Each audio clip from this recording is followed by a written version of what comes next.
हाँ, स्टार्ट करेंगे। कल पिछली बार हमने यहीं तक चर्चा की थी। तो यहाँ पे श्रील प्रभुपाद बता रहे हैं कि एक बच्चे के लिए ये बहुत स्वाभाविक है कि जब वो गुस्सा हो जाता है तो वो अपने आंखों में झूठे या घड़ियालू आंसू ले आता है। तो इस पद के ऊपर, इस श्लोक के ऊपर बहुत सारे आचार्यों ने अलग अलग शास्त्रों से लिंक्स दिए हैं, कमेंट्रीज दी हैं। तो उसमें बताया गया है किसका क्या बल होता है, किस व्यक्ति का क्या बल होता है, ये बताया गया है। अलग अलग एग्जाम्पल्स दिए गए हैं। तो बताया गया है जैसे प्रजा है, प्रजा का बल होता है राजा, यानी प्रजा के ऊपर जब कोई मुश्किल आती है, जब कोई कठिनाई आती है, तो प्रजा राजा के पास जाती है और उसकी शक्ति के आधार पे वो, उसकी आशा राजा की शक्ति के आधार पे रहती है कि राजा जरूर हमें रक्षा करेंगे। ऐसे ही सभी जीव तो भगवान के ऊपर आश्रित हैं ही, इसलिए भगवान का एक नाम है नारायण। नारायण, नर मतलब होता है मनुष्य। जैसे नर कई बार बोलते हैं, पुरुष को भी नर बोल देते हैं, लेकिन नर मतलब सामान्य तौर पे मनुष्य। स्त्री और पुरुष दोनों को भी नर बोला जाता है। और अयण मतलब शरणागत आश्रय, यानी कि आश्रय होने का स्थान। जैसे हम बोलते हैं उत्तरायण, दक्षिणायन। जब सूर्य उत्तर की ओर से ट्रेवर्स करते हैं, उत्तर की ओर से जब चलते हैं साल के 6 महीने, उससे उत्तरायण बोलते हैं। अभी जनवरी में आएगा संक्रांति, संक्रांति से उत्तरायण शुरू होता है 6 महीने के लिए। फिर बाकी 6 महीने रहता है दक्षिणायन। तो इसे बोलते हैं अयन, शरणागत होना। इसी तरह हम पढ़ते हैं रामायण। रामायण मतलब राम की शरणागत, राम कैसे राम की शरण में जाएं, वो है रामायण, वो समझाती है रामायण। ऐसे ही भगवान हम देखेंगे महाभारत में। तो ये शास्त्रों की खासियत क्या है कि देखिए, ये श्लोक जो है बड़ा सिंपल सा लग रहा है कि कृष्ण को गुस्सा आ गया तो उन्होंने पत्थर से वो तोड़ दिया, लेकिन इसकी गहराई इतनी इतनी ज्यादा है कि एक श्लोक पर महीनों महीनों चर्चा की जा सकती है। ये संस्कृत की खासियत है और खासकर शास्त्रों की खासियत है। तो यहाँ पे जो बता रहे हैं कि राजा का वो जो धर्मशास्त्र से जो श्लोक कोट किया गया है, तो ये अयन भगवान को भी उत्तरायण बोला गया है। क्योंकि हम देखते हैं महाभारत के भीष्म पर्व में, जो सबसे बड़ा हिस्सा है महाभारत का, महाभारत एक बहुत ही विशाल शास्त्र है। महाभारत में 1 लाख से अधिक श्लोक हैं। तो हम देखते हैं कि महाभारत में जो सबसे बड़ा पर्व है वो है भीष्म पर्व। तो भीष्म पर्व में ये आता है कि भीष्म देव को इच्छा मृत्यु का वरदान था। उनके पिता श्री शांतनु, जब उन्होंने देखा कि देवव्रत, जब भीष्म देव जो थे उनका नाम भीष्म नहीं था पहले, उनका नाम था देवव्रत। तो ये सब इतिहास जो लोग जानते हैं वो तो ठीक है, जो नहीं जानते, अब महाभारत को पढ़ना बड़ा कठिन है, क्योंकि महाभारत में बहुत सारे जनरेशन्स की बहुत सारे अलग अलग कुलों की घटनाएं बताई जाती हैं, तो बहुत कंफ्यूजिंग हो सकता है। तो इसलिए या तो फिर आप एक उसका सिंपलर स्टोरी पढ़ सकते हैं, जैसे अभी मैं पढ़ रहा हूँ महाभारत, अभी करीब आधे से ज्यादा पढ़ चुका हूँ, 60 चैप्टर्स। नहीं तो आप चाहें तो B.R. चोपड़ा की जो पुरानी वाली महाभारत है वो भी आप देख सकते हैं। उसमें 95% तक सही बताया गया है, 1-2 चीजें ऊपर नीचे, बाकी स्टोरी सही है, तो उससे आसान हो जाता है। तो आज के ज़माने में खासकर हम लोग को तो इतना आदत नहीं है इतना बड़ा बड़ा स्क्रिप्चर पढ़ने का, तो वो वीडियोस आप देख सकते हैं B.R. चोपड़ा की महाभारत, तो आप काफ़ी कुछ उसमें आपको स्टोरी पता चल जाएगा। तो शांतनु ने अपने पुत्र देवव्रत को प्रसन्न होकर, जब उसने ये प्रतिज्ञा ली, क्योंकि उसका नाम क्या था, सत्यवती के जो पिताजी थे, जो कि मछुआरे थे, तो उन्होंने बोला कि ठीक है, आप तो ऐसा बोल रहे हो, देवव्रत को बोला कि आप तो ऐसा बोल रहे हो कि आप राजा नहीं बनोगे, लेकिन हो सकता है आगे वाले आपके कुल में जो आगे लोग आएंगे, हो सकता है वो लोग विरोध करने लगे, या वो लोग जो है हमारे पुत्री के जो वंशज हैं उनके खिलाफ आक्रोश करें या कोई मूवमेंट चालू कर दें, है ना।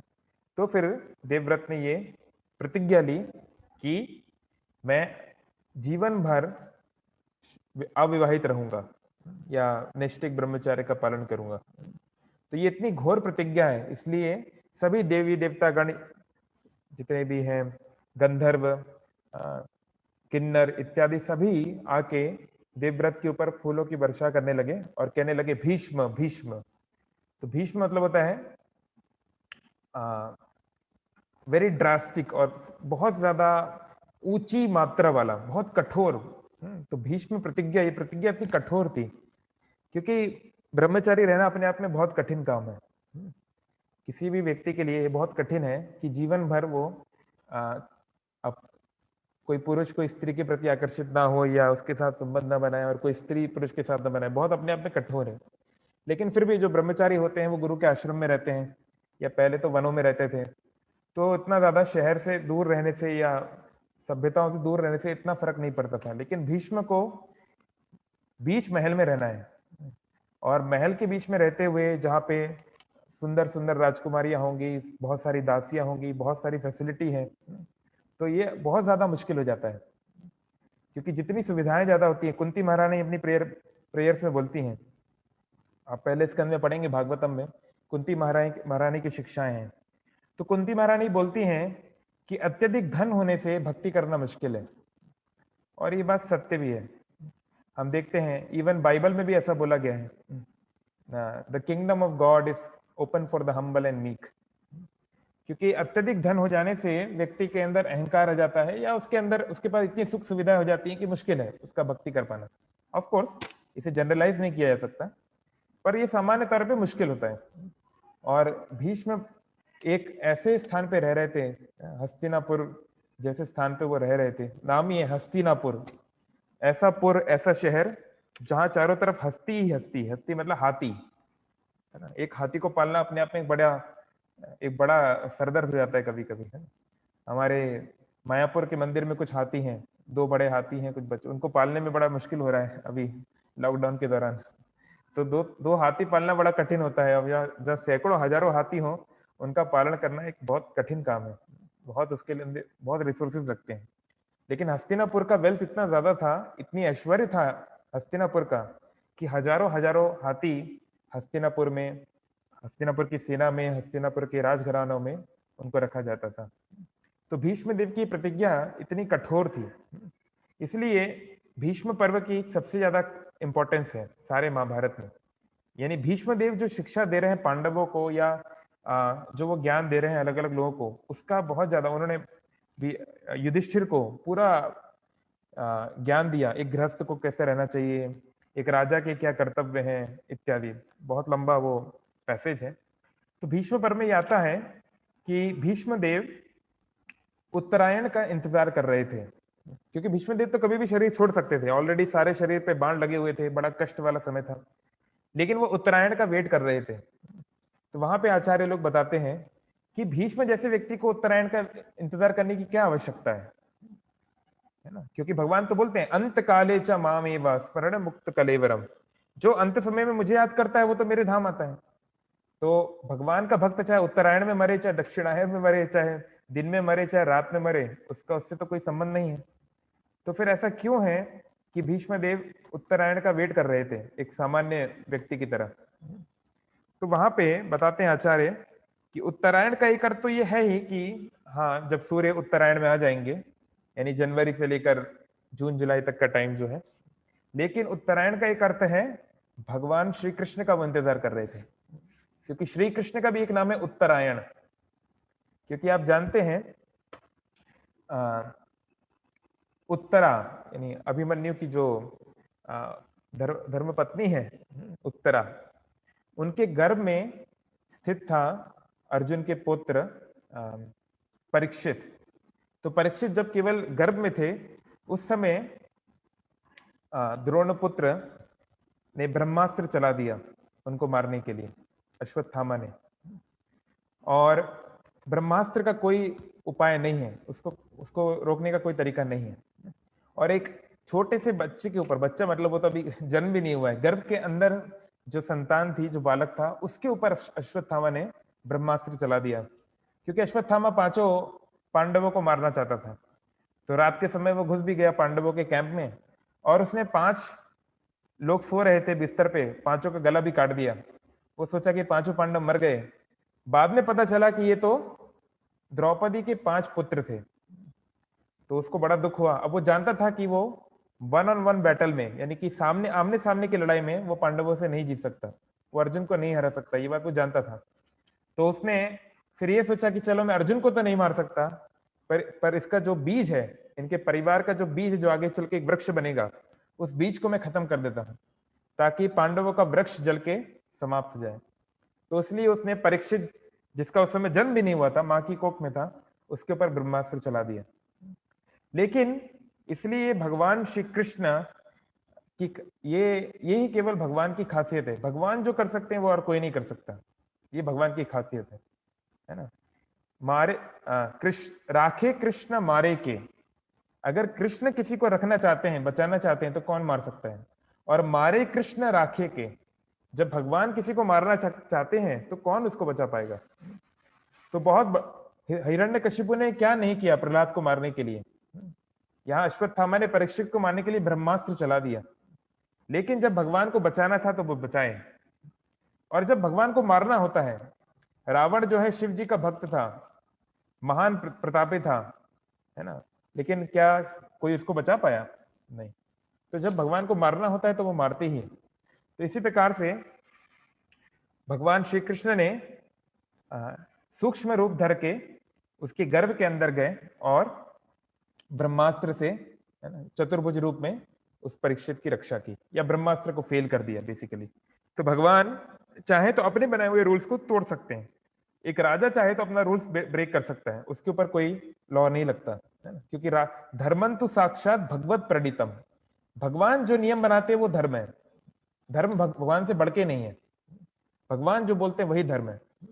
तो इस कारण से, क्योंकि भगवान श्री कृष्ण ने सूक्ष्म रूप लेकर उत्तरा की गर्भ में शरण ली थी, इसलिए भगवान का एक नाम पड़ गया उत्तरायण।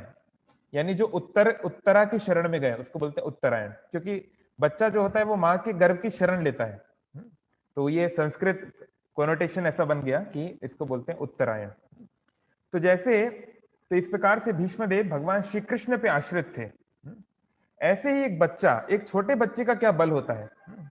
तो श्री हरिश्वरी बताते हैं कि छोटे बच्चे का बल होता है क्रंदन, रोना, क्योंकि एक छोटे बच्चे के पास और कोई शक्ति नहीं है। एक बच्चा क्या कर सकता है? लेकिन बच्चा रो सकता है, और वो रोने से वो बहुत बड़ा इंपैक्ट क्रिएट कर सकता है। जैसे एक सभा में मान लीजिए 1000 लोग बैठे हुए हैं, लेकिन अगर एक बच्चा रोने लगे जोर जोर से, तो वो सारी सभा को रोक सकता है, और अपने माता पिता को तो पूरी तरह रोक ही सकता है।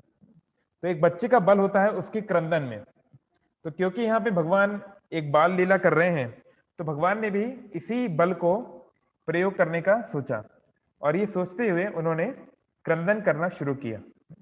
इसलिए हम लोग दामोदर अष्टकम में, अभी कार्तिक में रोज हम लोग भगवान को घी का दिया दिखा रहे हैं और साथ में दामोदर अष्टकम गा रहे हैं। तो उसमें हम ये गाते हैं, रुदंतम मुहु नेत्र। उनके जो नेत्र हैं उसमें रो रहे हैं, मुहु मानी बार बार रो रहे हैं, बार बार आ रहा है आंसू। युग्मम मृजंतम, और आंखों को मल रहे हैं, आंखों को मल रहे हैं। क्योंकि भगवान जानते हैं, क्योंकि पहले क्या होता था, बच्चों को पहले काजल लगाया जाता था, मैस्करा, जिसको इंग्लिश में मैस्करा बोलते हैं। तो काजल लगाया जाता था, तो काजल अगर आप उसमें पानी डालोगे या आंसू डालोगे तो वो पूरा काला काला पड़ जाएगा। नहीं, ऐसे पहले पहले बच्चे लोग करते थे, आजकल तो इतना नहीं होता है। तो ये भगवान का ऐसे ही हो गया, पूरा मैस्करा जो काजल है वो कालिक में बनने लगा, कन्वर्ट होने लगा। सुरुदंतम मुहुर नेत्र युग्मम मृजंतम करम भोज युग्मेना सातंक नेत्रम, और आंखों में आतंक छा गया। जैसे आतंकवादी लोग आते हैं तो उनको देख के सब लोग डर जाते हैं, अरे बाप रे आतंकवादी आ गया, पता नहीं क्या होगा। तो ऐसे सा आतंक नेत्रम, भगवान की आंखों में आतंक था, एकदम डर था कि क्या होगा, अब माँ मुझे छोड़ेगी नहीं, कि अब मुझे इस प्रकार से मारेगी, क्या होगा, पूरा डर था उनको। तो मुहु श्वास से कंपा त्रिरेखांक कंठा, और श्वास यानी जो उनकी सांस है वो रुकने लगी या ऊपर नीचे होने लगी। ऐसा नहीं होता, जब हम लोग बहुत ज्यादा डर में होते हैं, तो बहुत एक्सट्रीम डर हमको है ना, तो रोते रोते सांस भी अच्छे से नहीं ले पाते, ऊपर नीचे होने लगता है। तो ऐसा भगवान के साथ होने लगा कि सांस ऊपर नीचे होने लगी। मुंह श्वास से कंपा त्रिरेखांक कंठ, और कंठ में, गले में 3 रेखाएं पड़ गई, है ना। जब कोई व्यक्ति बहुत ऐसे से बार बार कर रहा है तो ऐसा होता है। स्थित देव दामोदर भक्ति बद्धम, तो ऐसे ही भगवान का महान बाल लीला है कि जब भगवान बालक भी बनते हैं तो सबसे बेस्ट, उनके जैसा कोई बालक नहीं है। तो इस श्लोक में ये चीज आई कि भगवान ने कैसे इस प्रकार से रोना प्रारंभ किया। फिर नेक्स्ट, यशोदा माई गरम दूध को आंच से निकाल के नीचे रखी, और वो दोबारा मंथन जहां हो रहा था उस स्थान पे आई, और वहां आके उन्होंने देखा कि उनका दही का जो मटका है वो टूटा पड़ा है और कृष्ण वहां पे नहीं है। तो उन्होंने ये निष्कर्ष निकाला कि ये मटके को फोड़ने का कार्य कृष्ण का ही है। बहुत स्वाभाविक था, अब कोई भूत आके तो करेगा नहीं, है ना। कृष्ण ने ही ये किया होगा। ये यशोदा माई ने इस बात को समझा। और इसमें एक चीज और आती है पिछले श्लोक में ही, कि यशोदा माई बता रहे हैं कि पहला उनका रिएक्शन था कि यशोदा ने जब ये देखा तो उनके मुख पे एक हंसी आई, उनको मुस्कुराहट हुई। तो यशोदा के मुस्कुराहट, यानी कि यशोदा ये देख के गुस्सा नहीं हुई, क्योंकि आपको समझना है यशोदा कोई आम औरत भी नहीं है, कोई आम स्त्री नहीं है ना। यशोदा सारी गोपियों की रानी थी, है ना। उनके पास किसी चीज की कमी नहीं थी, 9 लाख गायें हैं, है ना। यानी आप समझ सकते हैं कितना नदियां बहती होंगी दूध दही की। लेकिन अभी वो भगवान के ऊपर गुस्सा होने वाली हैं। तो वो गुस्सा क्यों होंगी, इसके पीछे एक कारण है। भगवान के भक्त अगर क्रोधित भी होते हैं तो उसके पीछे एक कारण होता है। तो यहाँ पे यशोदा पहले हंसी, तो हंसने के पीछे कई कारण है। पहला तो ये कि यशोदा को बहुत अच्छा लगा ये देख के कि मेरा बेटा बहुत तेजी से बड़ा हो रहा है। क्योंकि जो शैतानी है, या जो ये जो थोड़ा जो इसको बोलते हैं ना, आई मीन फीवलेस नेचर जो है ना, ये थोड़ा का कुछ जुगाड़ों तरीके से कुछ करना, ये भी एक प्रकार का एक अच्छा होता है, एक अच्छा संकेत होता है कुछ हद तक। तो यशोदा माई को अच्छा लगा कि कृष्ण जो है वो जानते हैं कैसे चीजें को करना है। और दूसरा, यशोदा को लगा कि मैं सोच रही थी कि मैं अपना दूध बचा लूंगी, है ना। कृष्ण को छोड़ के यशोदा क्यों गई, क्योंकि दूध निकल रहा था। तो मैं अपने दूध को बचाने के लिए गई, लेकिन जितना मैं बचाना चाहती थी उससे ज्यादा का तो नुकसान हो गया। तो अपने नुकसान को याद करके यशोदा हंस रही हैं, है ना। जैसे कई बार हमारे साथ हम लोग कुछ छोटा मिस्टेक कर देते हैं तो हंसने लगते हैं। तो ये कैसे नुकसान हो गया, जैसे आप जानते हैं दही जो है, बहुत सारे दूध से आप थोड़ा दही बना पाओगे, है ना। जैसे जैसे अगर आप डेयरी वाला मिल्क देखो तो डेयरी मिल्क आएगा 25 रुपीज के आसपास, हाफ केजी या हाफ लीटर। बट दही जो है 40 रुपीज प्लस आता है, नहीं तो एक आपको दही मंथने में ज्यादा मेहनत है और वो कम क्वांटिटी है। तो थोड़ा सा दूध बचाने के चक्कर में मेरा दही का नुकसान हो गया। तो इस चीज को कई तरीके से देखा जा सकता है। तो एक पूरा श्री हरिश्वरी इस श्लोक पे कमेंट्री में बता रहे हैं कि इसको बोलते हैं बहुमास मापक न्याय। तो एक वेदों का एक शास्त्र होते हैं, बोलते हैं न्याय शास्त्र। न्याय शास्त्र मतलब होता है द स्क्रिप्चर्स ऑफ लॉजिक, जिसमें लॉजिक से चीजों को समझने का प्रयास किया था, इसको बोलते हैं न्याय शास्त्र। तो न्याय शास्त्र में एक न्याय ये होता है बहुमास मापक न्याय। तो ये क्या है, ये एक कथा आती है उज्जैन की, जहां हम लोग पहले थे 1 साल पहले तक।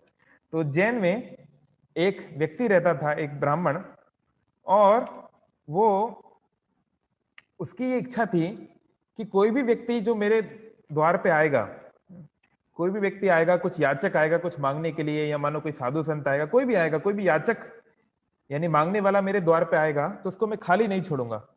उसको जरूर मैं थोड़ा सा मांस या थोड़ा राजमा, जिसको हम बोलते हैं राजमा, यानी कि आप जानते हैं जो खासकर नॉर्थ में बहुत फेमस है, तो थोड़ा सा राजमा मैं उसको जरूर दूंगा, है ना। मुट्ठी भर राजमा कम से कम मैं उसको जरूर दूंगा। तो ऐसा करके वो लोगों को देने लगा। तो धीरे धीरे उसका समृद्धि, उसकी प्रसिद्धि बढ़ने लगी। कि अरे ये तो बहुत, वहां पे एक बहुत दानी व्यक्ति है और वो जो भी उसके पास आता है उसको राजमा देते हैं। तो कई सारे लोग धीरे धीरे करके आने लगे। तो अब इस व्यक्ति को थोड़ी चिंता होने लगी कि देखो मैंने ऐसा सोच तो लिया है कि जो भी मेरे द्वार पे आएगा याचक उसको मैं मुट्ठी भर के दूंगा राजमा, पर राजमा तो थोड़ा महंगा होता है। हाँ, अब इतने सारे लोग आने लगे हैं, सैकड़ों लोग, हजारों लोग आने लगे, तो कैसे करूंगा मैं? तो उसने एक बुद्धि लगाई। उसने ये सोचा कि अभी उसकी एक नव वधू है, उसकी बेटे की हाल ही में शादी हुई थी। तो बेटे की जो पत्नी है, जो वधू है, उस वधू के हाथों से मैं सबको दिलवाऊंगा। क्योंकि पहले आप जानते हैं, पहले के जमाने में कम उम्र में शादी हो जाती थी। तो जो बच्ची रही होगी, वधू रही होगी, कुछ रही होगी, 15-16 साल की बच्ची रही होगी। तो इसने सोचा कि मैं अपने हाथ से भर के दूंगा राजमा। अब मैंने प्रतिज्ञा की है कि हाथ भर के मुझे राजमा देना है, तो मैं भर के दूंगा तो क्या होगा, बहुत सारा राजमा चला जाएगा एक एक व्यक्ति पे। पर मेरी वधू का तो हाथ बहुत छोटा सा है, उसका हाथ तो बहुत छोटा है, तो वो अगर देगी तो ज्यादा नहीं जाएगा। तो मैं ऐसा करता हूं, कल से अपनी वधू से मैं ये राजमा का जो डिस्ट्रीब्यूशन है ये मैं शुरू कर दूंगा। तो कल से उसने वधू को बोला कि ठीक है, जो भी याचक आएगा आपको ये राजमा, इसको एक एक हाथ, एक एक मुट्ठी भर के देना है। तो वो वधू ऐसा करने लगी। अब हुआ क्या, वो जो लड़की थी, उसकी जो वधू थी, बहुत सुंदर थी, बहुत सुंदर। अब तो लड़की थी उस जमाने में, वधू भी नहीं, यानी महिला भी नहीं कह सकते, बहुत सुंदर बच्ची थी। तो बात और प्रसिद्धि और फैलने लगी कि फलाना फलाना ब्राह्मण है अवंती में, उसके घर पे एक बहुत सुंदर लड़की है, और जो भी उसके घर पे जाता है उसको वो सुंदर लड़की अपने हाथ से राजमा देती है। तो बहुत सारे लोग हैं, बहुत सारे कामी लोग, और बहुत सारे, क्योंकि सामान्य रूप से कोई याचना करता नहीं है ना, कोई व्यक्ति जो सच में याचक की स्थिति में वही करेगा। कोई भी वेल टू डू फैमिली से, कोई भी जो अच्छे आर्थिक स्थिति में है, वो तो याचना करने नहीं जाएगा, अपनी सामाजिक स्थिति को गिराना नहीं चाहेगा। लेकिन जब ये प्रसिद्धि फैल गई कि एक बहुत सुंदर लड़की है और उसके घर जाने पर वो अपने हाथ से राजमा देती है, तो बहुत सारे लोग, कामी लोग और बहुत सारे लोग आने लगे। तो बहुत लंबी लाइन लगने लगी। तो वो वो ब्राह्मण विचार करता है कि मैं सोचा था कि मैं अपना थोड़ा राजमा बचा लूंगा, कि मैं मेरी वधू के हाथ से थोड़ा दूंगा तो मेरा बहुत सारा बच जाएगा। बल्कि हुआ उल्टा, जो मैंने किया अब मुझे और भी ज्यादा राजमा खर्च करना पड़ रहा है।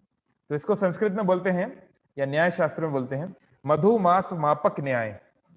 कि कई बार जीवन में हम एक फैसिलिटी अपनाते हैं, एक ऑप्शन अपनाते हैं, एक विकल्प चुनते हैं, और हम सोचते हैं कि ये विकल्प अपनाने से हमारा इस क्षेत्र में फायदा हो जाएगा, लेकिन होता है अक्सर उल्टा। इसलिए अंग्रेजी में कहावत है, मैन प्रपोजेस, गॉड डिस्पोजेस। मनुष्य का काम है प्रपोज करना। सामान्य तौर पे मनुष्य क्या करता है, बहुत सारी इच्छाएं रखता है, भगवान ये हो जाए, काश ये हो जाता, ये मिल जाता, ऐसा हो जाता, ये हो जाता, है ना। लेकिन सामान्य तौर पे भगवान हमारी इच्छाएं पूरी नहीं करते, गॉड डिस्पोजेस। तो ये यशोदा ने भी ये विचार किया कि मैं सोच रही थी कि मैं अपना दूध बचा लूंगी, लेकिन थोड़ा दूध बचाने के चक्कर में मेरा बड़ा दही का नुकसान हो गया। तो अपने इस बात को याद करके वो उसको विचार करने लगी। और फिर यशोदा को चिंता हुई, लेकिन चिंता हुई कि देखो कृष्ण अभी छोटा सा बालक है, 3 साल का बालक है, और अभी से अगर ये इतनी मस्ती करेगा, इतना चंचल है, इतना उदंड है, तो बड़े होकर क्या होगा? बड़े होकर ये तो पूरा जो है बिगड़ जाएगा। तो कृष्ण के भविष्य को लेकर माँ को चिंता हो गई, और इसलिए माँ ने निश्चित किया कि आज कृष्ण को सबक सिखाना पड़ेगा। इसके पहले कभी भी जशोदा ने, नंद बाबा ने, या किसी ने भी कृष्ण को मारने का प्रयास नहीं किया, या उनको डांटने का इस तरीके से प्रयास नहीं किया।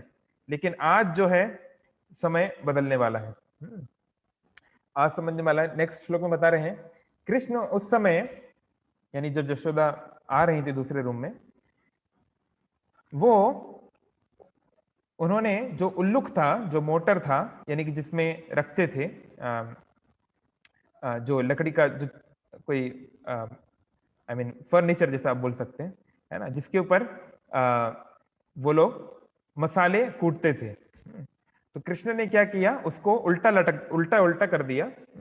और वो क्या कर रहे थे, वो दूध से बनी हुई जो चीजें हैं, जैसे कि दही है या माखन है, उनको बंदरों को खिला रहे थे। खूब आराम से खिला रहे थे।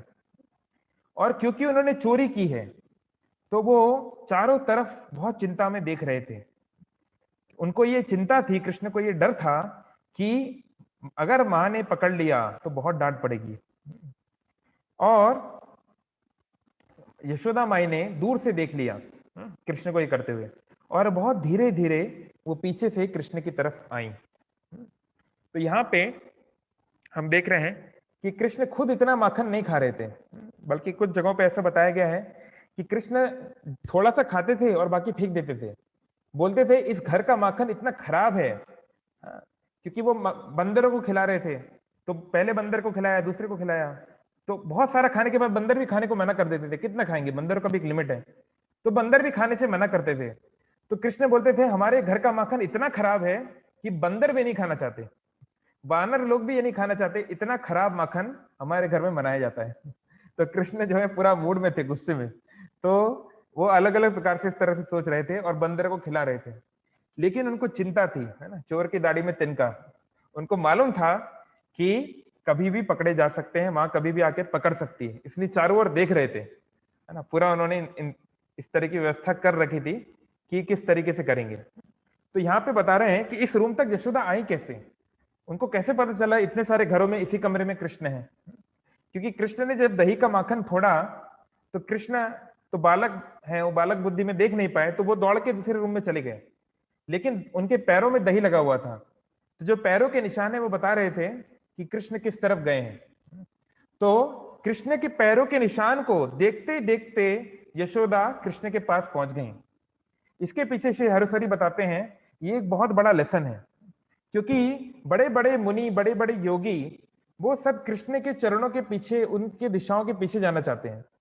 इसलिए संस्कृत में दो शब्द आते हैं, एक होता है अनुकरण, एक होता है अनुसरण।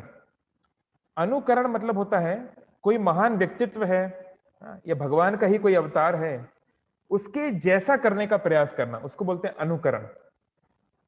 तो एक होता है अनुसरण, यानी कि कोई महान व्यक्तित्व है, गुरुजन है, आचार्यगण है या भगवान ही है, तो उनकी बताई हुई शिक्षा, उनके बताए हुए मार्ग पे चलना, उसको बोलते हैं अनुसरण। तो आचार्य लोग बताते हैं और भागवतम भी बताती है कि अनुकरण नहीं करना चाहिए बल्कि अनुसरण करना चाहिए। महान व्यक्तित्व की तरह हम लोग कार्य नहीं कर पाएंगे हमेशा। अब कोई मान लो कृष्ण का अनुकरण करना चाहे, बहुत सारे लोग हैं जो ऐसे बोलते हैं कि कृष्ण करे तो रासलीला और हम करें तो कैरेक्टर ढीला, है ना। ऐसे कुछ गाने भी बनाए गए हैं बॉलीवुड में कि कृष्ण भी तो अपने गर्लफ्रेंड्स के साथ, गोपी के साथ नाच रहे हैं, पर हम जब करते हैं तो आप लोग बोलते हैं आप लोग गलत गलत कर रहे हैं।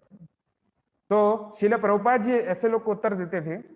रोज शिला प्रभुपाद एक गीत गाते थे, जय राधा माधव कुंज बिहारी, गोपी जन वल्लभ गिरिवरधारी। तो प्रभुपाद कहते थे इस संसार में बहुत ऐसे तथाकथित मनुष्य हैं, खासकर बहुत सारे पुरुष हैं जो गोपी जन वल्लभ बनना चाहते हैं। गोपी जन वल्लभ, वल्लभ मीन्स नरिशर, लवर, जो गोपियों को प्रेम करते हैं, प्रेम देते हैं, उन्हें बोलते हैं गोपी जन वल्लभ। तो बहुत सारे ऐसे लोग हैं जो गोपी जन वल्लभ बनना चाहते हैं, वो चाहते हैं मेरे साथ बहुत सारी सुंदर स्त्रियां मेरे साथ में रहें। लेकिन प्रभुपाद कहते हैं गोपी जन वल्लभ बनने के पहले गिरिवरधारी बन के दिखाओ। जो लोग ये बनना चाहते हैं गोपी जन वल्लभ, ठीक है, पर कितने लोग हैं जो एक गिरी को, एक पर्वत को धारण कर पाएंगे। तो कहने का तात्पर्य प्रभुपाद ऐसा बोल रहे हैं कि कृष्ण कोई सामान्य मनुष्य नहीं है, यानी मनुष्य ही नहीं है। तो अगर वो एक पर्वत को उठा सकते हैं तो वो अपने भक्तों के साथ शुद्ध प्रेम में रासलीला भी कर सकते हैं। लेकिन एक मनुष्य वो नहीं कर पाएगा। मनुष्य अगर इस तरह की विचार भी करेगा तो उसके अंदर केवल सेक्स थॉट आएगा, केवल काम का विचार आएगा। वो उस तरीके से, उस प्रकार का संबंध वो बना नहीं सकता, क्योंकि विचार शुद्ध नहीं है और उसकी चेतना भी शुद्ध नहीं है। इसलिए हमें अनुकरण नहीं करना चाहिए। अब हनुमान जी क्या किए, एक पूरा कांड, एक पूरा सेक्शन है सुंदर कांड। सुंदर कांड में वाल्मीकि बताते हैं दो लोगों को सुंदर बोला गया है रामायण में। बहुत सारे महान भक्त हैं, फिर भी हनुमान जी को सुंदर बोला गया है और विश्वामित्र मुनि को सुंदर बोला गया है, क्योंकि विश्वामित्र ने और हनुमान ने भगवान को भगवान की नित्य संगिनी से मिलाने का काम किया है। सीता देवी को राम से मिलाने का काम किया है पहले विश्वामित्र ने, फिर हनुमान ने, तो इस कारण से उनको सुंदर बोला गया है। इसलिए पूरा जो सुंदर कांड है उसमें भगवान की ज्यादा चर्चा नहीं है इतनी ज्यादा, बल्कि हनुमान जी की चर्चा है। और सुंदर कांड सारे रामायण का सबसे पॉपुलर, सबसे लोकप्रिय सेक्शन है। तो जो भगवान को भगवान से मिलाता है उसकी भगवान की तरह यश और कीर्ति हो जाती है। तो इसलिए, लेकिन हनुमान जी ने जो किया, 100 योजन जो कूदे, 100 योजन मतलब एक योजन में होते हैं 8 मील, 8 मील मतलब मान लो जो 13 किलोमीटर के आसपास। तो 100 योजन की उन्होंने कूदे महेंद्र पर्वत से लंका की ओर, यानी करीब 1300 किलोमीटर। तो हम में से कोई ऐसा कर सकता है क्या? हम नहीं कर पाएंगे।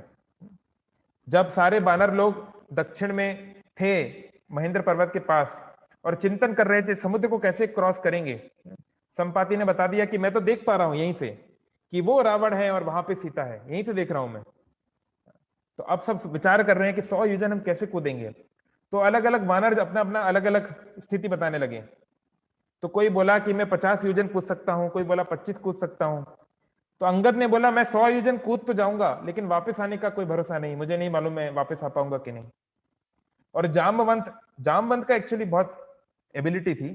ऐसे बोलते हैं जब भगवान वामन रूप में आए और वामन रूप में उन्होंने जब विश्व रूप धरा, है ना, कि 2 पग में सारा संसार को नाप दिया ऊपर से नीचे तक, तो तब जामवंत ने भगवान के 3 बार दौड़ के चक्कर लगाए। मतलब जो विशाल अनंत रूप था वामन देव का, उसके 3 बार चक्कर लगाए थे जामवंत ने, यानी बहुत शक्तिशाली थे वो। लेकिन जामवंत बोले वो तो पहले की बात थी, अब मैं बूढ़ा हो गया हूं, अब मेरे अंदर इतनी शक्ति नहीं है। तब उन्होंने हनुमान जी को उनकी जो स्थिति है, उनकी जो शक्तियां हैं, जो ऋषियों के श्राप के कारण छिप गई थी, वो भूल गए थे, उसको दोबारा याद दिलाया। तो कहने का तात्पर्य है कि हर कोई हनुमान नहीं बन सकता, हर कोई व्यक्ति हनुमान नहीं बन सकता। इसलिए हमें फलाने व्यक्ति ने ऐसा किया और हमको वैसा ही करना है, ये सोच कहलाती है अनुकरण, जो कि ठीक नहीं है, जो कि ठीक नहीं है। क्योंकि भगवान हर एक व्यक्ति से एक विशेष प्रकार का प्रेम करते हैं और उसको विशेष प्रकार की शक्तियां, विशेष प्रकार का उसके गुण, विशेष प्रकार की उसकी प्रकृति दी हुई है। तो कोई कंपैरिजन करने की आवश्यकता नहीं है, बल्कि क्या करना चाहिए? अनुसरण। अनुसरण मतलब उनके बताए हुए मार्ग के अनुसार चलना। जब हनुमान जी चले गए कूद कर, तो बाकी बानर क्या कर सकते थे? वो तो नहीं कूद सकते। लेकिन उन बानरों ने सोचा कि हमारे हनुमान वापस आ जाएं, सही सलामत सीता देवी की खोज करके खबर लेकर आ जाएं, इसके लिए हम कम से कम भगवान से प्रार्थना तो कर सकते हैं। तो सारे वानर एक पैर पे खड़े हो गए, जल छोड़ दिया, अन्न छोड़ दिया, एक पैर पे खड़े होकर भगवान से प्रार्थना करने लगे कि हमारे हनुमान जी वापस आ जाएं। और जब तक हनुमान जी वापस नहीं आए, वो लोग उस प्रकार से प्रार्थना करते रहे। तो इसको बोलते हैं अनुसरण का एग्जाम्पल। और इस कारण से उन लोगों को भी वही गति प्राप्त हुई, उनको भी भगवान राम की शुद्ध भक्ति प्राप्त हुई। तो ऐसा जरूरी नहीं है कि कोई व्यक्ति जो है बहुत महान, यानी कि बहुत महान उसको शास्त्रों की जानकारी हो, या बहुत अच्छा वो गाता हो, या बहुत बड़ा पुजारी हो, या बहुत अमीर हो, या बहुत सुंदर हो। कुछ लोग ऐसे हैं, उनके पिछले कर्मों के कारण या भगवान ने जैसे भी दिया है, हमको वैसा होना जरूरी नहीं है। हमारी जैसी स्थिति है, स्थाने स्थितवा, जैसे हम लोग हैं, अपनी स्थिति पे भक्ति शुरू कर देनी चाहिए उनके बताए हुए मार्ग के अनुसार। तो अगर हम वो भी करते हैं तो वो हमारा परफेक्शन है। तो ये स्थिति है। तो अनुसरण भगवान का करना चाहिए, अनुकरण नहीं। भगवान ने जो बताया है उसको पालन करना चाहिए। तो भगवान कृष्ण के इस मार्ग का अनुसरण करते हुए यशोदा ने कृष्ण को पा लिया, उनको देख लिया। ऐसे ही महान महान योगी, महान महान ज्ञानी, वो भगवान को क्यों नहीं पाते? क्यों इतने सारे लोग हैं जो कि धर्म के अंदर हैं? जैसे हमारे हिंदू धर्म में देखिए, है ना, 90 करोड़ से ज्यादा हिंदू हैं कम से कम, पर कितने लोग हैं जो भगवत भक्ति करते हैं? बहुत कम। क्यों? वेदेशु दुर्लभ अदुर्लभ आत्म भक्तो। सारे वेद पुराण पढ़ने के बाद भी भगवत भक्ति दुर्लभ रहती है। तो समस्या क्या है कि हम लोग हमारे धर्म के, हमारे जो भी हम पूजा पाठ करते हैं, जो भी जप करते हैं, दान करते हैं, उसके बाहरी चीजों को हम देखते हैं। हम बाहरी आडंबरों में फंस जाते हैं कि कौन कितना जप कर रहा है, तप कर रहा है, ये कर रहा है, वो कर रहा है, कितने बजे ये कर रहा है। ये सब जरूरी है, लेकिन इस सब के पीछे प्रयोजन क्या है, गोल क्या है, वो देखना चाहिए। और कई बार हमको गोल हम लोग भूल जाते हैं, और वो हमारे और भगवान के बीच में बाधा बन जाता है। जैसे हम देखते हैं महाभारत में उदाहरण आता है, युधिष्ठिर से बोला कृष्ण ने कि युधिष्ठिर, जब तक द्रोणाचार्य के हाथ में धनुष बाण है, हम उनको नहीं हरा पाएंगे, उनको मारा नहीं जा सकता। इसलिए तुम ये बोल दो द्रोणाचार्य को कि उनका पुत्र अश्वत्थामा मारा गया। तो युधिष्ठिर को अपना धर्म याद आ गया, उनको याद आ गया कि मैं तो कभी झूठ नहीं बोलता हूं, मैं तो मैं तो अजात शत्रु हूं, मैं तो सत्यनिष्ठ हूं। तो सत्यनिष्ठा उनको याद आ गई और वो सत्यनिष्ठा को लेकर बैठ गए। एनीवे, भगवान तो जो चाहते हैं वो तो होगा ही, युधिष्ठिर चाहे माने चाहे ना माने, है ना। और उन्होंने तो युधिष्ठिर ने बोला, है ना, कि अश्वत्थामा मारा गया इति गजा, जब वो बोलने वाले थे जो हाथी, तो भगवान ने शंख बजा दिया। लेकिन इस कारण से युधिष्ठिर का जो रथ है, जो हमेशा जमीन से ऊपर चलता था, वो जमीन पे आके टच हो गया। तो ये इसके पीछे आचार्य लोग बताते हैं कि ऐसे ही कई बार हमारे तथाकथित हमारे परिवार के रीति रिवाज हैं, या हमारे तथाकथित कुल के कुछ नियम हैं, या हमारे ही कुछ हम लोगों ने बना रखे हैं, तप व्रत ये वो बहुत कुछ, या हमने नियम बना रखे हैं, अगर वो हमारे और भगवान के बीच में आ गए तो उन तपों और इन सब नियमों और व्रतों और सबका अर्थ क्या है? क्योंकि ये सब का लक्ष्य है भगवान को प्राप्त करना। अगर भगवान ही प्राप्त नहीं हुए तो ये सब करने का लाभ क्या है? अगर ज्ञान की बात करें तो क्या रावण के पास ज्ञान कम था? क्या उसके पास शक्तियां कम थी? क्या रावण जैसी कोई तपस्या कर सकता है? हिरण्यकशिपु ने जो तपस्या की, ऊर्ध्वबाहु, दोनों हाथ ऊपर करके 60,000 साल तक तपस्या। ब्रह्मा जी ने बोला ना तुम्हारे जैसे किसी ने तपस्या की है हिरण्यकशिपु, और ना ही कोई कर सकता है। जैसे बहुत सारे आतंकवादी होते हैं, बहुत सारे मर्डर लोग बहुत दिमाग लगाते हैं, इतना इतना एजुकेटेड होते हैं, इतने इंटेलिजेंट होते हैं, और कैसे कैसे तरीके निकालते हैं। तो केवल ये सब करना ही काफी नहीं है, किस लिए करना है वो भी बहुत महत्वपूर्ण है। तो ये जानना बहुत आवश्यक है। इसलिए वृंदावन की भक्ति में, ब्रज भक्ति में ये बात बहुत साफ हो जाती है कि क्योंकि गोपियों के लिए उनके बहुत सारे धर्म थे, एक पत्नी का धर्म, एक बेटी का धर्म, बहुत कुछ था, लेकिन उन्होंने सच सच मायने में गीता को प्रमाणित कर दिखाया, सर धर्मान परित्याज्य। जब कृष्ण ने बांसुरी बजाई तो उन्होंने ये नहीं देखा कि मैं किसकी बेटी हूं, मैं किसकी पत्नी हूं, मैं किसकी क्या हूं, क्योंकि ये सारे संबंध भगवान से जुड़ के होते हैं। अगर भगवान को ही हम नहीं पा पा रहे तो ये संबंध का क्या अर्थ रह गया? तो उन्होंने इसको त्याग कर दिया। ऑफ कोर्स इसका ये मतलब नहीं कि हमें भी ऐसा कर देना चाहिए, लेकिन ये एक एक्सट्रीम एग्जाम्पल है। तो यशोदा ने क्योंकि कृष्ण के पीछे पीछे चल रही थी, इसलिए वो कृष्ण को पा पाई। तो यही एक तरीका है, कृष्ण के वचनों को और कृष्ण की दी हुई शिक्षाओं को गीता भगवत के माध्यम से बहुत उसको अच्छे से पालन करने का प्रयास करना, उससे जरूर भगवान को हम पाते हैं। तो इस प्रकार से यशोदा कृष्ण के पास गई। और एक और श्लोक कर लेते हैं, लास्ट, फिर खत्म करेंगे। नेक्स्ट बता रहे हैं, जब भगवान श्री कृष्ण ने अपनी मां को देखा, जिनके हाथ में लकड़ी थी या डंडी थी, वो बहुत तेजी से उस उल्लुक से, उस मोटर से कूद गए और डर के मारे बहुत तेजी से भागने लगे। हालांकि बड़े बड़े योगी उनको परमात्मा के रूप में उन्हें पकड़ने का प्रयास करते हैं, है ना। बहुत सारे योगी हैं, ज्ञानी हैं, जो भगवान की ज्योति, उनकी शरीर से जो ज्योति निकल रही, ब्रह्म ज्योति, उसके अंदर मिलना चाहते हैं, उसमें विलीन होना चाहते हैं, और उसके लिए वो बहुत बड़ी बड़ी कठिन तपस्याएं करते हैं, लेकिन वो उनको नहीं पा पाते। लेकिन जशोदा माई उसी परम पुरुष भगवान कृष्ण को अपना पुत्र मान रही थी, और कृष्ण को पकड़ने का, कृष्ण के पीछे दौड़ना शुरू की। तो ये बहुत महत्वपूर्ण बात है, क्योंकि हम देखते हैं कितने सारे लोग कितना प्रयास करते हैं आध्यात्मिक अनुभूति को पाने के लिए। जैसे आप देखेंगे हर 12 वर्ष में महाकुंभ का आयोजन होता है, कुंभ का मेला होता है, तो बहुत अच्छा मौका है। श्रील प्रभुपाद कहते थे कि कुंभ में बहुत सारे योगी आते हैं, बहुत सारे महान महान ऋषि आते हैं, कई तो दूसरे ग्रहों से भी आते हैं, क्योंकि श्रील प्रभुपाद अपने जीवन का बहुत समय इलाहाबाद में रहे हैं, इलाहाबाद या अभी प्रयागराज, तो उन्होंने तो बहुत सारे कुंभ देखे। और एक होता है अति महाकुंभ, जो 144 साल में एक बार होता है, तो वो लास्ट टाइम होता है 1977 में, जिसमें श्रील प्रभुपाद भी थे।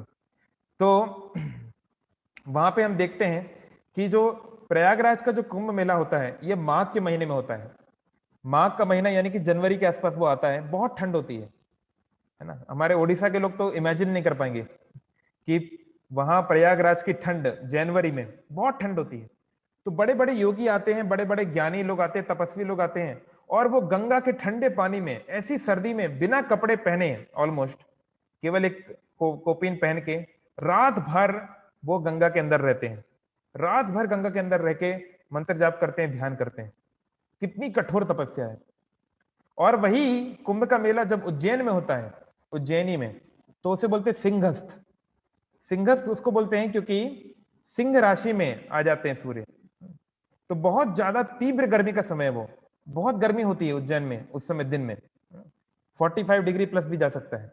और सिंहस्थ में हम लोगों ने खुद देखा है, सिंहस्थ 4 साल पहले ही, बड़े बड़े तपस्वी लोग, बड़े बड़े योगी लोग वो क्या करते हैं, चारों तरफ आग लगा लेते हैं। वो उनके बैठने का स्थान होता है, उसके चारों तरफ वो लोग आग लगाते हैं, और उस भयंकर तपती गर्मी में आग की लपटों में वो बैठते हैं और बैठ के अपना ध्यान करते हैं, तपस्या करते हैं। तो भगवान को पाने के लिए या परम सत्य में विलीन होने के लिए तपस्वी लोग बहुत ज्यादा ऑस्टेरिटी करते हैं, इतनी मेहनत करते हैं, फिर भी भगवान को अक्सर नहीं पा पाते। क्यों? बल्कि भक्त लोग तो इतना ज्यादा, भक्ति योग में इतना ज्यादा कुछ कठिनाई नहीं है। प्रभुपाद जी ने कहा हमारी ऑस्टेरिटी है 16 माला जप और 4 नियम पालन। प्रभुपाद जी कह रहे हैं हमारा केवल 4 हम एक्सपेक्टेशन करते हैं आप लोगों से। क्या? 4 नियम पालन करने हैं। धर्म के जो 4 स्तंभ हैं उनको नहीं तोड़ना है। दया की भावना नहीं तोड़नी है, यानी कि मांस मछली इत्यादि नहीं खाना है, किसी जीव की हत्या नहीं करनी है खुद के भोजन के लिए। और तप की भावना नहीं छोड़नी है, यानी कि किसी प्रकार का मादक पदार्थ, किसी प्रकार का नशा नहीं करना है, इंक्लूडिंग चाय एंड कॉफी, है ना।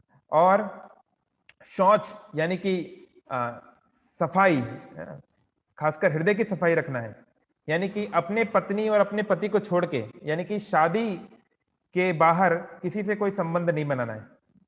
नहीं तो अगर ऐसा होता है तो कभी भी मन साफ नहीं रह सकता। हर दूसरी तीसरी स्त्री को उसी रूप से देखेंगे तो कभी मन साफ नहीं रहेगा। और सत्यता, सत्यता को बनाए रखने के लिए किसी भी प्रकार के अनुचित तरीके से धन संपदा नहीं लेनी चाहिए, नहीं ग्रहण करनी चाहिए, यानी कि जुआ नहीं खेलना चाहिए या इस प्रकार का। तो ये 4 नियम पालन करने के लिए वैष्णव संप्रदाय बताते हैं, शिल प्रभुपाद बताए, और बोले कि जो दीक्षित भक्तों ने 16 माला का जप करना है। प्रभुपाद ने कहा इतना ही मैं आपसे एक्सपेक्ट करता हूँ। हालांकि यही करना बहुत मुश्किल है अपने अपने कलयुग में। तो यही हमारी ऑस्टेरिटी है। और हमारी ऑस्टेरिटी क्या है? प्रभुपाद ने कहा सुबह उठ के स्नान कर सकते हैं, ठंडे पानी से स्नान इत्यादि। मतलब आप देखेंगे इस्कॉन में या किसी भी भक्ति योग में कोई बहुत कठिन ऐसा कोई रूल्स रेगुलेशन नहीं है, अगर आप इनसे कंपेयर करें तो, हठ योगियों से, अष्टांग योगियों से इत्यादि। फिर भी अष्टांग योगी हैं या हठ योगी हैं, वो क्यों भगवान को प्राप्त नहीं कर पाते? क्योंकि अहंकार नहीं त्यागना चाहते। भक्ति योग का शुरुआत कैसे होती है? तद विद्धि प्रणिपाते ना, सबसे पहले प्रणत, सबसे पहले सरेंडर, अपने आप को भगवान के आश्रित करना। परिप्रश्ने ना, फिर प्रश्न पूछना है। सेवया, फिर गुरु की सेवा करनी है। तो गुरु के से प्रश्न पूछने के पहले उसको उसके पीछे उसके पास जाके सरेंडर करना पड़ता है। ये गीता का श्लोक है, उपदेक्षन्ति तद ज्ञानम ज्ञानिनस् तत्वदर्शिना। तो भक्ति में व्यक्ति को अपना अहंकार त्यागना पड़ता है कि मैं बहुत महान हूं, ये सृष्टि मेरे कारण चल रही है, या ये परिवार मेरे कारण चल रहा है, या मैं बहुत कोई माई का लाल हूं, ये सब छोड़ना पड़ता है। भक्ति में विनम्र बनना पड़ता है, और ये सबसे मुश्किल है। व्यक्ति अपना धन छोड़ सकता है, अपना परिवार छोड़ सकता है, अपना शरीर भी छोड़ सकता है, लेकिन अपना अहंकार छोड़ना बहुत कठिन है। क्योंकि अहंकार ही हमारे संसार में रहने का कारण है। अहम ममेति, मैं और मेरा, मैं हूं, मैं कोई स्पेशल हूं, मैं बहुत इंपॉर्टेंट हूं, ये संसार को मेरी दृष्टि से देखा जाना चाहिए। ये हमारा रोग है, ये हमारा भव रोग है। और ये बड़े बड़े योगी बनने पे भी ये नहीं छूटता है। इसलिए हम देखते हैं तथाकथित बहुत सारे बड़े बड़े तपस्वी योगी लोग हैं, बहुत कुछ किया हुआ है, फिर भी बहुत अहंकार है, बहुत गुस्सैल है, बहुत क्रोधित हो जाते हैं, और वो उनके पतन का कारण बन जाता है। विश्वामित्र मुनि हजारों साल तक तपस्या कर रहे थे, तो पहले मेनका ने आके उनको उनकी तपस्या भंग कर दी, तो काम भावना में बह गए। फिर कुछ समय के बाद दोबारा तपस्या करने लगे, इंद्रदेव को फिर चिंता होने लगी, अरे ये तो फिर लग गया। फिर उन्होंने किसी और को भेजा, शायद रंभा को भेजा। तो इस बार विश्वामित्र को काम वासना नहीं आई, इस बार स्त्री के प्रति आकर्षित नहीं हुए, इस बार उनको क्रोध आ गया कि क्या मेरे को ये बार बार ये लोग डिस्टर्ब करते रहते हैं। तो क्रोध में उन्होंने श्राप दे दिया, लेकिन श्राप देने के कारण उनकी शक्ति चली गई। जब आप किसी को आशीर्वाद देते हैं या श्राप देते हैं, आपकी शक्ति उस हिसाब से चेंज होती है। आपका जो आध्यात्मिक बल है वो कम होता है या ज्यादा होता है उस प्रकार से। तो उनका आध्यात्मिक बल चला गया, फिर से उनको जीरो से शुरू करना पड़ा। तो ऐसे ये हम देखते हैं कई बार भी, और भारत के इतिहास में भी बहुत बार हमने देखा है, ये बार कई बार हमने चीजें देखी हैं। तो इसलिए ये केवल तपस्या करना या प्रयास करना ही काफी नहीं है, विनम्र होना बहुत महत्वपूर्ण है, नहीं तो फिर भगवान बहुत दूर है, कभी मिलेंगे नहीं। तो यहाँ पे ये बात भी बता रहे हैं शिला प्रभुपाद कि क्यों योगियों को भगवान आसानी से नहीं मिल पाते, क्योंकि योगी ज्ञानी और अलग अलग कर्मी इत्यादि वो भगवान के प्रति सरेंडर नहीं होना चाहते, है ना। वो भगवान का सम्मान करते हैं पर भगवान को ही अपने सर्वे सर्वा नहीं मानना चाहते। तो ये सरेंडर की फीलिंग, ये शरणागति की फीलिंग नहीं आती कि कृष्ण को ही शरण क्यों करें, उनकी शरण क्यों लें, हम लोग हमारी शरण क्यों नहीं आते हैं, हमारा भी उतना ही रुतबा होना चाहिए, मैं कृष्ण के बराबर क्यों नहीं हूं। तो ये जो ईर्ष्या का भाव है, ये भगवान के बराबर या उनसे बढ़ के होने का जो भाव है, यही हमारे पतन का कारण है। और इस कारण से ही व्यक्ति संसार में बंधा रहता है। इतना सब कुछ तपस्या यज्ञ वज्ञ सब कुछ करने के बाद भी लग रहा है कि वो धर्म का पालन कर रहा है, लेकिन फिर भी कभी भी वो उसकी परम गति नहीं हो पाएगी इस कारण से। तो ये, लेकिन भक्तों का ऐसा स्वभाव नहीं है। भक्त का मतलब ही है जो भगवान की शरण में जाए, सर्वधर्मान परित्याज्य मामेकम शरणम व्रज, गीता का यही श्लोक, यही कंक्लूजन है कि जो कुछ मैंने तुम्हें बताया वो सब छोड़ो, वो सब धर्म को छोड़ो, केवल मेरी शरण में आओ। तो ये प्रणत कुटुंब पालत रघुराई, भगवान रामचंद्र भगवान कृष्ण केवल अपनी शरण में आए हुए व्यक्ति नहीं, उसके सारे कुटुंब की रक्षा करते हैं। प्रणत कुटुंब पालत रघुराई। तो जैसे हम देखते हैं विभीषण को, तो विभीषण तो ऐसी स्थिति में आए थे भगवान के पास, उनके खुद के लोग सुग्रीव इत्यादि बोल रहे हैं कि मुझे लगता है विभीषण को नहीं रहना चाहिए, वो रावण का भाई है, कभी भी रंग बदल सकता है। तो भगवान ने कहा जो मेरी शरण में आता है उसको मैं मना नहीं कर सकता, ये एक मेरा प्रवृत्ति है, मेरा स्वभाव है, और इसको मैं नहीं बदल सकता। तो बोल दिया लक्ष्मण को कि विभीषण का आप राज्याभिषेक कर दीजिए, वो उन्हें लंका का राजा बनाएंगे। तो किसी ने बोला कि भगवान राम आप कह रहे हैं जो आपकी शरण में आता है आप उसको त्यागते नहीं, उसका पालन करते हैं, तो अभी तो आप विभीषण को राज्याभिषेक कर रहे हैं, कल को रावण आपकी शरण में आ गया तो आप क्या करोगे, क्योंकि रावण का राज्य तो आपने ऑलरेडी विभीषण को दे दिया। तो भगवान राम बोलते हैं अगर रावण मेरी शरण में आ जाता है तो मैं उसे अयोध्या का शासन दे दूंगा, मेरी बात को भरत नहीं टालेगा तो अयोध्या का शासन रावण को दे दूंगा। तो ये भगवान का नेचर है, अपने शरण में आए हुए व्यक्ति को वो कभी नहीं छोड़ते हैं किसी भी स्थिति में, ये उनका फिक्स प्रवृत्ति है। तो ये इस कारण से भक्त जो होते हैं वो भगवान के साथ ऐसा संबंध बना पाते हैं, क्योंकि भगवान जानते हैं ये मुझसे कुछ चाहता नहीं। भुक्ति मुक्ति स्त्रीहा विहीन जे भक्त लगहिते ताको संग अनुरक्त। ऐसा भक्त जो ना भुक्ति चाहे, भुक्ति मतलब संसार का भोग, धन दौलत रुपया पैसा स्त्री पुरुष यश इत्यादि, और मुक्ति, तो कुछ लोग मुक्ति चाहते हैं कि बहुत हो गया है संसार, छोड़ो मोक्ष, मेरे को मुक्ति मिल जाए, तो कुछ मुक्ति के लिए भगवान के कारण रहते हैं। और स्त्रीहा है ना, यानी कि हाँ सांसारिक यश, 10 लोग उनको सलाम करें प्रणाम करें, ये विहीन जे भक्ता, जिस भक्त में ये सब भावना नहीं है, लगहिते ताको संग अनुरक्ता, ऐसे भक्त का मैं संग करना चाहता हूं। ठीक है, हरे कृष्णा, बहुत धन्यवाद। तो हम लोग यहीं तक रखते हैं, नेक्स्ट श्लोक से नेक्स्ट टाइम चर्चा करेंगे। तो किसी का कोई प्रश्न हो या कुछ कमेंट हो तो बोल सकते हैं चैट बॉक्स में, नहीं तो अपने आप को अनम्यूट करके बोल सकते हैं।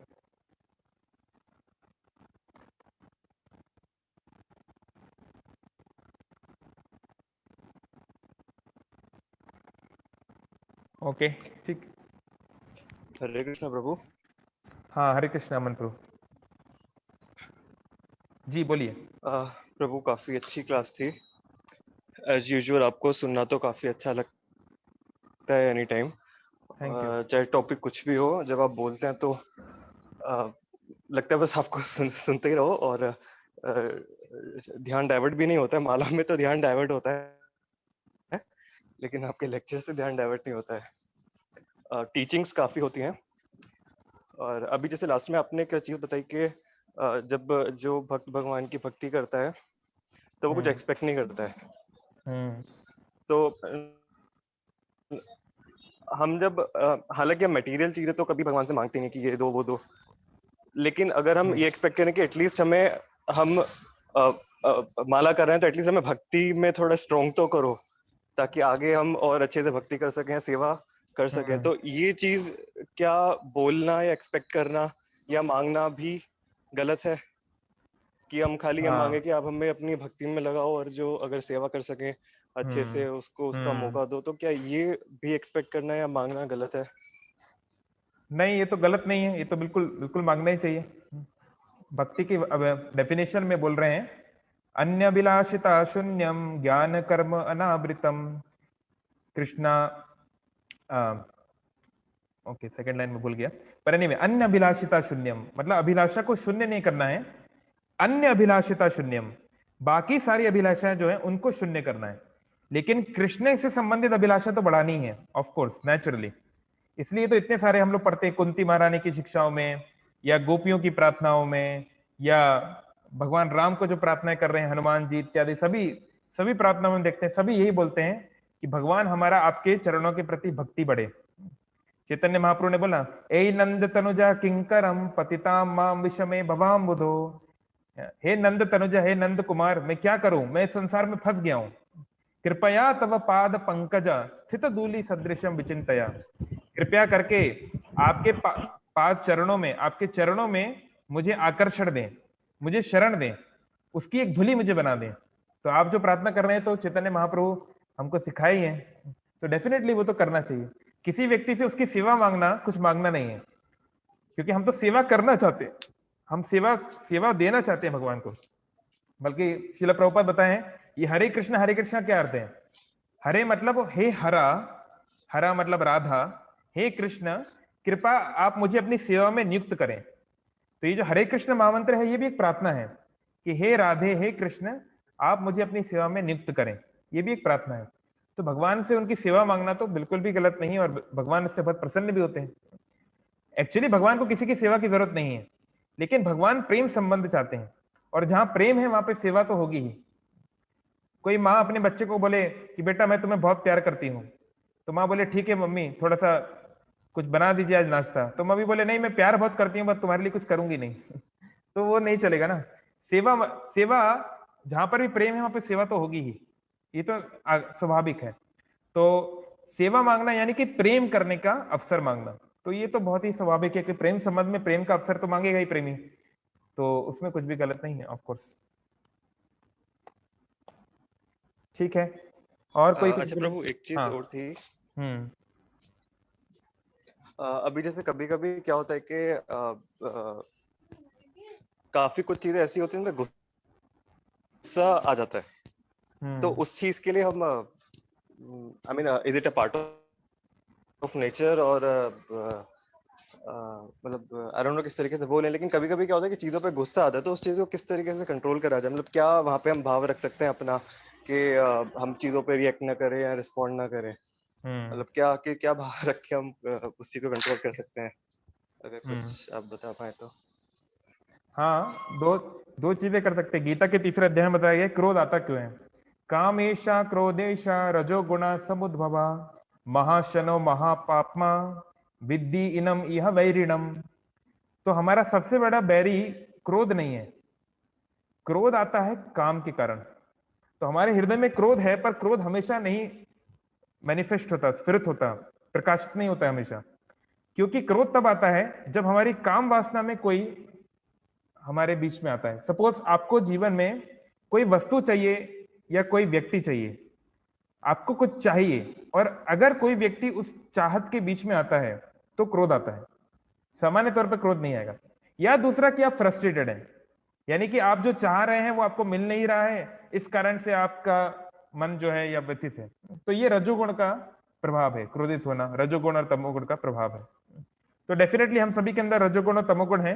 कभी कभी जैसे गीता के बताए गए 14वें अध्याय में, कभी कभी सत्वगुण हावी हो जाता है, तो हम लोग सत्वगुण में हो जाए, कभी कुछ अच्छे कार्य करते हैं, या मान लो जब शुद्ध सत्वगुण में जब हम लोग भगवान भगवान की चर्चा कर रहे हैं, तो क्रोध दब गया, काम दब गया, सारी भावनाएं दब गई। लेकिन वो तब भी है ना, उनका शुद्धिकरण धीरे धीरे होगा, वो एकदम से जीरो नहीं हो जाएंगी। इसलिए तो बोला गया अम,